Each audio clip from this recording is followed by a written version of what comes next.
করো আমার তো আমার পুতে ফিফার খেললে বলে ব্যাটারি ডাউন করে লেখে এটা চার্জার এইচএস অথবা হেমোরেজিক সেপ্টিসেমিয়া, মানে আমরা অনেক সময় গলা ফোলা রোগ বলি। এই দেখেন গলা নিচে মৌচাকের মতন ঝুলিয়ে আছে। যদি স্বাভাবিকভাবে সে একটু ভয় পাচ্ছে, এই যে অনেক স্পষ্ট দেখতে পাচ্ছেন, এটা হচ্ছে এইচএস হেমোরেজিক সেপ্টিসেমিয়া বা গলা ফোলা রোগ।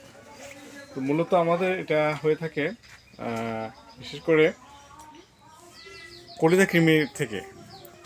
মানুষের বেলা দেখবেন যে অনেক সময় আপনার মুখের মধ্যে লালা চলে আসে অথবা লবণাক্ত ঢেকুর আসে, ওইটা যে ফলাফল।